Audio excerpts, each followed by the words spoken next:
ॐ जुहुरे विचितयन्तो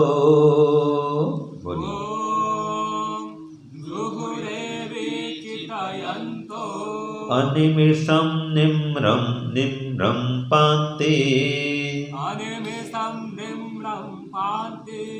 आदृळहां पुरं विविशुः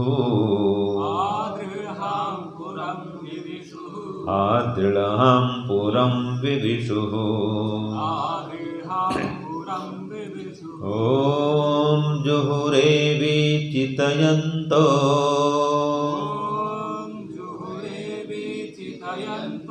अनिमिषं निम्नं पान्ते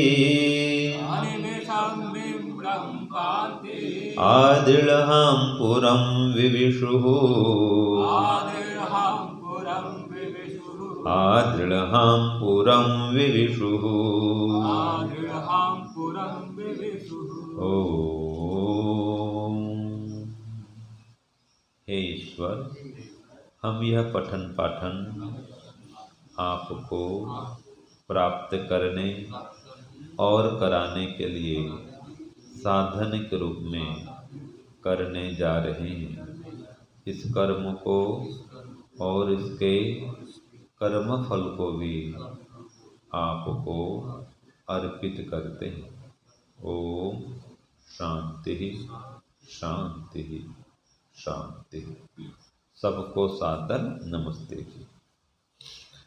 आज हम विचार करते हैं अभेद्य नगरी क्या है और वहाँ कैसे पहुँचे। हाँ जी, ये भी लिख सकते हैं, अभेद्य नगरी क्या है। अगर शीर्षक बनाना है ना रुपेश जी, तो अभेद्य नगरी क्या है और वहाँ कैसे पहुँचे। ठीक है ना, ये सबसे बढ़िया है। तो यहाँ पर कहा है इसको दृढ़हामपुरम, अभेद्य नगरी। तो अभेद्य नगरी माने क्या है, मोक्षपुरी, जिसको कोई भी भेद नहीं सकता है, जहाँ पर कोई संकट नहीं है, जहाँ पर कोई आक्रमण नहीं है। अभेद्य माने ऐसी किला जिसको कोई जीत नहीं सके, कोई शत्रु वहाँ आक्रमण नहीं कर सके, कोई शत्रु वहाँ पहुँच नहीं सके। तो जहाँ पर ये राग द्वेष ईर्ष्या अहंकार काम क्रोध ये शत्रु नहीं है, जहाँ पर कोई दुख कष्ट रोग शोक वियोग नहीं है, यह है अभेद्य नगरी। जहाँ पर आनंद ही आनंद है, वहाँ पर जरा मरण का भय भी नहीं है। समझ गए। हाँ जी, क्या है अभेद्य नगरी, जहाँ पर जरा और मरण का प्रवेश नहीं है। समझ गए ना, अभेद्य है वो। ये संसार का कोई भी दुख वहाँ पहुँच नहीं सकता है, वो अभेद्य नगरी है। समझ गए। तो उस नगरी में कैसे पहुँचे, तो इसका उत्तर दिया ऊपर के लाइन में, ऊपर की पंक्ति में दिया। उसमें कहा जुहुरेवी चितयंतो, कि जो लोग ज्ञान पूर्वक स्वार्थ का त्याग करते हैं। चितयंतो माने ज्ञान पूर्वक, जुहुरे त्याग करते हैं। ठीक है। और क्या करते हैं, अनिमिषम निर्मम पांति, लगातार अपलक, अनिमिषम माने अपलक, बिना पलक झपके। ये बोलते हैं निमेष और उन्मेष पढ़े आप ना, आंख का झपकना खुलना बंद करना। तो यहाँ पर कहा अनिमिषम, अनिमिषम माने बिना पलक झपके, माने लगातार। वो क्या करते हैं, निम्नम पांति, अपने आत्मबल की रक्षा करते हैं। तो ऐसे लोग आविविशुः दृढ़हामपुरम, उस अभेद्य नगरी में प्रविष्ट हो जाते हैं, पहुंच जाते हैं। तो अभेद्य नगरी में कौन पहुंचते हैं, तो जो त्यागी तपस्वी विवेकी वैरागी होते हैं। समझ गए। जो विवेक संपन्न तत्वज्ञानी हैं, संसार के माया मोह से ऊपर उठे हुए हैं, संसार के भोगों में आसक्त नहीं होते हैं, वे व्यक्ति ही इस अभेद्य नगरी में पहुंच सकते हैं। और जो सतत निरंतर अपने आत्मबल की रक्षा करते हैं, वे लोग इस अभेद्य नगरी को पहुँचते हैं, वहाँ पहुँच पाते हैं, प्रविष्ट हो पाते हैं। तो जो आप इस अभेद्य नगरी को पहुँचना चाहते हैं, वहाँ प्रविष्ट होना चाहते हैं, तो सबसे पहले अंतिम लक्ष्य तो यही बनाओ कि मेरे जीवन का वास्तव में लक्ष्य क्या है। हाँ जी, आप लोग क्या समझते हैं? नौकरी करना, व्यापार करके बहुत बड़े पद को प्राप्त करना, विवाह करके सुंदर 2-3 बच्चे पैदा करना, ठीक है, फिर पोता पोती साथ खेलना और सब कुछ उनको सौंप करके संसार से चला जाना, ये मानते हैं ना लक्ष्य? क्या मानते हैं? हाँ, जीवन का लक्ष्य तो मोक्ष प्राप्त करना है। ये विवाह करके, शादी ब्याह करके, नौकरी करके, बच्चे कच्चे करके, धंधा व्यापार करके, बहुत पद पैसा प्रतिष्ठा प्राप्त करके, मान सम्मान कमाना, सुख से रहना संसार में, और बूढ़ा होकर के संसार से चले जाना, तो ये कोई जीवन का लक्ष्य नहीं है। समझ गए? जीवन का लक्ष्य है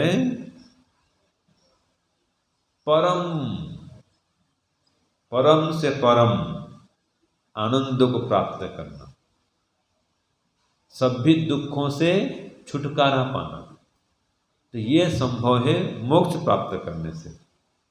वो है मोक्ष नगरी, जहाँ प्रभु को पहुँचना है, वो मोक्ष धाम, ब्रह्म धाम, ब्रह्मलोक, ये सब उसके नाम है। तो वो है अभेद्य नगरी, जहाँ पर सांसारिक दुख का प्रवेश भी नहीं होता, जहाँ संसार कोई रोग शोक भय कुछ भी नहीं है। तो उस अंतिम लक्ष्य को, परम लक्ष्य को प्राप्त करने के लिए फिर कई सारे छोटे छोटे लक्ष्य बनाने पड़ते हैं। एकदम तो वहाँ तक पहुँचेंगे नहीं। मान लीजिए आपको जाना है दिल्ली, तो पहले ये गुरुकुल से रोड में जाएंगे। पहले लक्ष्य क्या है? रोड पहुँचो, फिर रोड से फिर बस स्टैंड जाओ या रेलवे स्टेशन जाओ, ठीक है, फिर वहाँ से कोई साधन पकड़ो और फिर दिल्ली के बस स्टैंड में उतरो, फिर वहाँ से अपने गंतव्य स्थान में जाओ, ठीक है। इतने सारे आपको लक्ष्य करने पड़ते हैं। तो याद रखिए, जब तक वो लक्ष्य नहीं मिलता है, वो क्या होता है? साधन होता है। जैसे कि जो हाथ में आ गया वो लक्ष्य है, और जब तक वहाँ नहीं पहुँचे वो साधन है। जैसे कि रोहतक पहुँचना आपका साधन है, दिल्ली पहुँचने के लिए रोहतक पहुँचना क्या है? साधन है। जब रोहतक पहुँच गए तो वो लक्ष्य की प्राप्ति हो गई। रोहतक पहुँचने की लक्ष्य प्राप्ति हो गई। अब अगला दिल्ली का साधन बाकी है, फिर ट्रेन पकड़ो। अगर ट्रेन पकड़ लिए, बढ़ गए ट्रेन में, तो वो लक्ष्य मिल गया। तो जो साधन आपने प्राप्त कर लिया वो क्या हो जाता है? लक्ष्य की प्राप्ति को करा देता है। वहाँ तक का लक्ष्य आपको मिल गया। तो रोहतक पहुँच गए तो रोहतक का साधन जो था आपका लक्ष्य पूरा हो गया। वहाँ तक ट्रेन में बैठ गए, वहाँ तक लक्ष्य पूरा हो गया। दिल्ली पहुँच गए, उतरे के बस स्टैंड में, दिल्ली पहुँचने का जो एक लक्ष्य है पूरा हो गया। फिर जिस घर में जाना है, ऑफिस में जाना है, वहाँ पहुँचे तो पूरा आपका लक्ष्य पूरा हो गया। तो ऐसे ही इस अभेद्य नगरी, मोक्ष नगरी में पहुँचने के लिए आपको लक्ष्य बनाना पड़ेगा। तो उसी ट्रेन में बैठो जो उस अभेद्य नगरी में पहुँचाएगी, रेलगाड़ी। तो आजकल क्या हो रहा है? जाना है मोक्ष नगरी में और बैठते हैं संसार नगरी वाली गाड़ी में, तो कहाँ पहुँचेंगे? संसार में ही घूमते रहेंगे। जैसे कि किसी को जाना है मुंबई, तो कौन सी गाड़ी में बैठे जी वो रुपेश जी? नहीं, मुंबई जाना तो कहाँ बैठेगा? मुंबई वाली गाड़ी बैठे। और मुंबई जाना है और बैठेंगे चेन्नई वाली गाड़ी में, कहाँ पहुँच जाएंगे? चेन्नई। तो आज ये हो रहा है संसार में। इनको परम सुख चाहिए, परम आनंद चाहिए, सभी दुखों से छुटकारा चाहिए। तो जो गाड़ी वहाँ तक पहुँचाएगी उस गाड़ी में बैठो। तो वो गाड़ी है देवयान का मार्ग, वो है उत्तरायण का मार्ग, वो है योग मार्ग, वो है आध्यात्मिक मार्ग। इस मार्ग में चलेंगे तो इस मार्ग में जो गाड़ी चलती है इसमें बैठ जाएंगे तो गाड़ी आपको मोक्षपुरी पहुंचा देगी।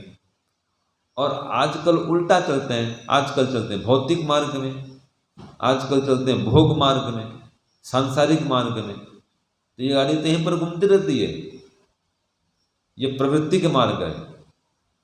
और अगर जाना है मोक्ष नगरी तो आपको निवृत्ति के मार्ग को अपनाना पड़ेगा। निवृत्ति में सब कुछ छोड़ो, जब मंत्र कहा ना, जान पूर्वक जो स्वार्थ का त्याग करते हैं वे लोग उस अभेद्य नगरी में पहुंचते हैं। तो जान पूर्वक करो।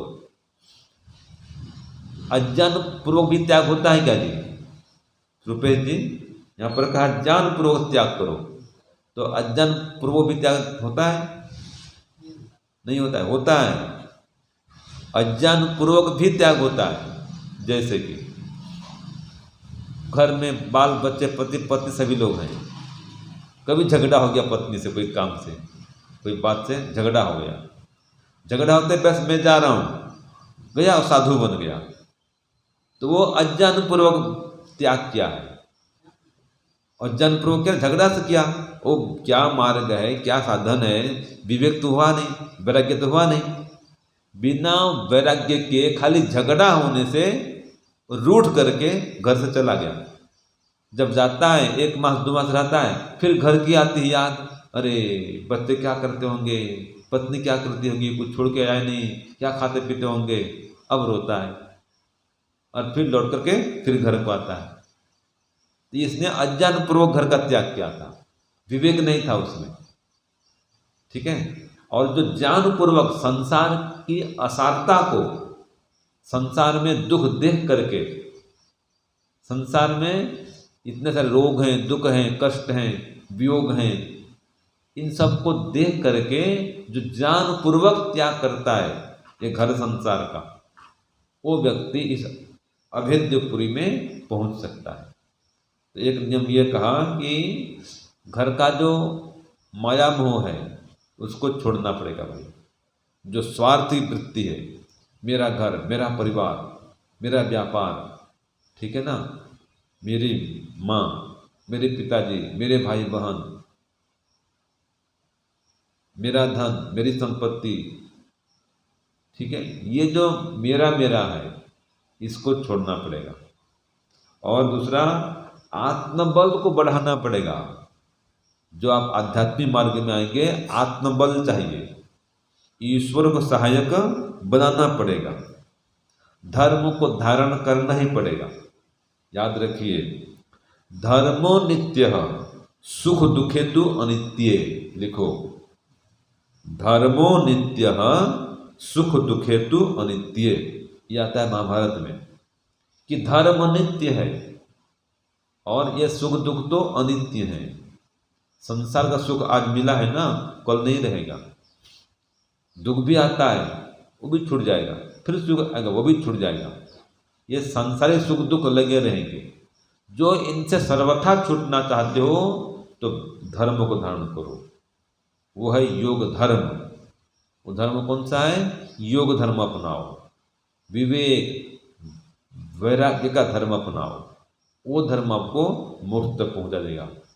ये संसार सुख दुख से परे कर देगा। और याद रखिए, ये धर्म ही सच्चा मित्र है। जो आपका योगाभ्यास है, ये धर्म कर रहा हूँ। धर्म का मतलब होता है कर्तव्य कर्म भी, जिसको धारण किया जाए, जिसको धारण करने पर सुख मिलता है, वो धर्म है। तो हर व्यक्ति का अपना अपना धर्म होता है। गृहस्थ व्यक्ति है, उसका धर्म अलग है, सन्यासी है, उसका धर्म अलग है, ब्रह्मचारी लोग पढ़ते हैं, आपका धर्म अलग है। तो धर्म मतलब कर्तव्य कर्म। तो जो व्यक्ति अपने कर्तव्य कर्म का ठीक ठीक निर्वहन करता है वही लक्ष्य को प्राप्त कर सकता है। स्टेप बाय स्टेप इसमें कहा लक्ष्य बनाना पड़ता है। ऐसे आपका धर्म भी, ब्रह्मचारी हैं तो आपको ब्रह्मचर्य के धर्म का पालन करना पड़ेगा। विद्या पढ़ाना भी, ब्रह्मचर्य का पालन करना, योगाभ्यास करना, ये आपके धर्म है। सन्यासी बन जाएंगे तो फिर वेद का प्रचार करना, वहाँ भी घंटा घंटा ध्यान करना, वेद का अभ्यास करना, वेद प्रचार करना, ईश्वर को प्राप्त कराने के लिए लगे रहना, अपना कोई स्वार्थ नहीं रखना, सब कुछ त्याग, सर्वमय पूर्णम स्वाहा कर देना, ये संन्यास का धर्म है। तो यह जो धर्म है, कहा गया है एक एव सुहृद धर्म, लिखो एक एव सुहृद धर्म निधने अपि अनुयाति, ये कहा मनुस्मृति में कि ये धर्म ही सच्चा मित्र है जो मृत्यु के बाद भी साथ में जाने वाला है। जो आपने पढ़ा था ना, सुना होगा, धर्मराज जब करते स्वर्गारोहण, उनके हाथ में कौन पहुंचता है स्वर्ग तक? धर्म पहुंचता है, कुत्ते के रूप में। एक दृष्टांत है इसमें। बाकी सब ये द्रौपदी और नकुल, सहदेव, भीम, अर्जुन सब रास्ते में गिर जाते हैं, नहीं पहुंच पाते हैं। धर्मराज पहुंचते हैं धर्म को लेकर के। एक अलंकारिक वर्णन है, ये स्वर्ग में पहुंच गए वो सशरीर, ऐसे बोलते हैं। तो वैसा तो कोई मोक्ष में तो पहुंच सकते नहीं वैसा शरीर तो, हाँ, लेकिन जो धर्म है वो आपके साथ में जाएगा। ठीक है, मोक्ष में आत्मा जाती है, हाँ, जो कर्म करेंगे उसके अनुसार आपको वहाँ मोक्ष लोक मिलेगा। तो ये सब खत्म हो जाएगा। यहाँ पर आपको धर्म वहाँ पहुँचा देगा। धर्म माने कर्तव्य कर्म, योग धर्म, ये पहुँचा देगा वहाँ पर। विवेक वैराग्य, ये वहाँ पहुँचा देगा। ठीक है ना। और वही विवेक वहाँ बना रहेगा, जो तत्वज्ञान है वहाँ बना रहेगा। वहाँ पर आपको कोई मिथ्या ज्ञान का स्पर्श भी नहीं होगा, अविद्या रहेगी नहीं, वहाँ पर क्लेश कोई रहेगा नहीं। यहाँ पर क्लेश खत्म करना पड़ता है। तो ये है, आपको ये स्वार्थ का त्याग करना है और आत्मबल को बढ़ाना है, विवेक वैराग्य को बढ़ाना है, योगाभ्यास को बढ़ाना है। तो ये आपको उस मोक्ष तक पहुंचा देगा। तो वहाँ के लिए पुरुषार्थ करो, उस लक्ष्य को पाने के लिए प्रयत्न करो। इसलिए कहा है उच्च तिष्ठत महते सुभगाय। क्या कहा वेद में? कहा ये उच्च तिष्ठत, लिखो बढ़िया है ये, उच्च तिष्ठत महते सौभागाय, उस परम सौभाग्य को प्राप्त करने के लिए। महत्य माने महान, महान सौभाग्य को प्राप्त करने के लिए पुरुषार्थ करो। ये जो मंत्र कह रहा है ना कि वहां तक पहुंचने के लिए प्रयत्न करो और अभिद्य नगरी में पहुंच जाओ, तो पुरुषार्थ करो। यही जीवन का लक्ष्य है कि वो महान सौभाग्य को, माने महान पद को, मोक्ष पद को हम प्राप्त करें। वही अभेद्य नगरी है जहाँ पर विवेक, वैराग्य और योगाभ्यास के माध्यम से पहुँचा जा सकता है।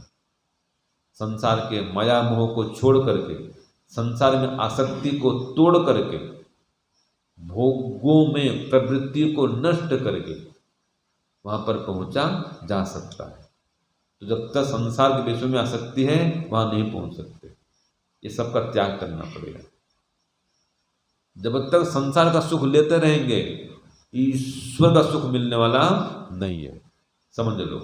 हाँ, गृहस्थ में वो चलेगा, संसार सुख भी लो, भक्ति भी करो, ध्यान भी करो, हवन भी करो और फिर अगला जन्म बढ़िया प्राप्त करो, ये संभव है।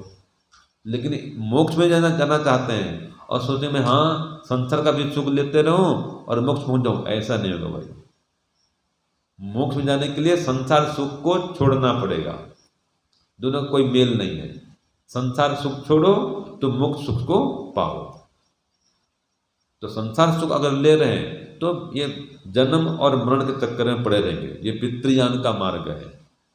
जो देवयान का पथिक बनना चाहते हैं, तो सांसारिक सुख को छोड़ना पड़ता है, फिर सन्यासी बनना पड़ेगा, विवेकी वैरागी बनना पड़ेगा, तब जाकर के उस अभेद नगरी में प्रविष्ट हो सकते हैं।